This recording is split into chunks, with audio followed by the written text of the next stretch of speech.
करायला लागते तेव्हा पोलिसांनाच बदनाम करतात. अक्षय शिंदेला ज्या अंतरावरनं गोळी मारली त्या अंतर बघितल्यानंतर हास्यास्पद होतं. त्याच्या हाताला बेड्या होत्या असं म्हणतात. मग तो कुठला रिव्हॉल्वर काढणार, कोणाच्या खिशातला रिव्हॉल्वर काढणार, कुठनं ओढणार? आता तर हेही सिद्ध झालं की त्या रिव्हॉल्वरवरती अक्षय शिंदेच्या हाताचे निशाणीच नाही. लोक का बोलायला घाबरतात माहिती की नको नको समाज आपल्या अंगावर येईल, समजा बलात्काराचं प्रकरण आहे. अरे अक्षय शिंदेने तो बलात्कारच केला नाही, केलेल्यांना सोडवण्यासाठी म्हणून अक्षय शिंदेची हत्या झाली. केलेले कोण होते? जे मी जात वर्चस्ववादाची लढाई बोलतोय, केलेले कोण होते? अचानक अक्षय शिंदे मिळाल्यानंतर ते कसे काय हजर होतात?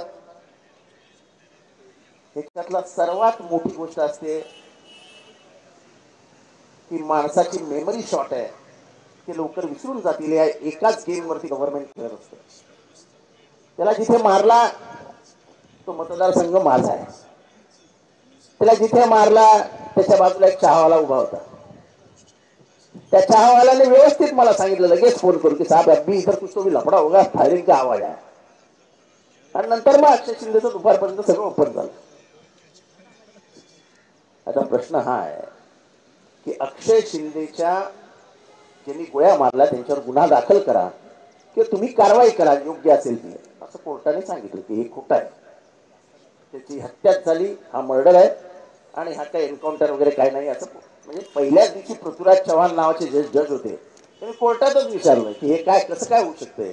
कारण का त्यांनी हायकोर्टाने ही केस सुमोटो उचलली, स्वतःहून स्वतःच्या कार्यक्षेत्रात. प्रश्न हा आहे अजूनपर्यंत गुन्हा दाखल झालेला नाही अक्षय शिंदेच्या प्रकरणात. संजय शिंदे सारखा ज्येष्ठ पोलीस अधिकारी एखाद्या पोलीस व्हॅन मध्ये बसून जातो, तरी त्यांना पोलीस माहित नाही किंवा पोलीस यंत्रणा कशी फिरते माहित नाही. त्यांच्यासाठी ठीक आहे, आम्ही एवढ्यापासून पोलीस बघतो आणि एवढ्यापासून मुंबईचा गँगवॉर बघतो. मुंबईची पोलीस काय करू शकतात हे दाऊदला सर्वात जास्त माहिती, आणि म्हणूनच तर आज दुबईमध्ये बसला असता. त्याला माहिती होतं की मुंबईची पोलीस हीच खरी भाई आहे. त्या दिवशी हे ठरवतील आपलं जीणं मुश्किल होऊन जाईल त्यापेक्षा आपण गेलेलं बरं, आणि म्हणून तो दाऊदला निघून गेला दुबईला. या अख्ख्या पोलीस खात्याची बदनामी मागच्या 5 वर्षात या सत्ताधाऱ्यांनी केली. कारण का एवढा हस्तक्षेप पोलीस यंत्रणेमध्ये, पोलीस एकही काम स्वतंत्ररित्या करू शकत नाही. खोटे गुन्हे दाखल करा, खऱ्या गुन्ह्यांचा तपासच करू नका. करायचं असेल तर तुमची बदली होईल. मी उदाहरण देतो, आमच्या इथे एक मर्डर झाला. एक इमानदार इन्स्पेक्टर होता नितीन ठाकरे.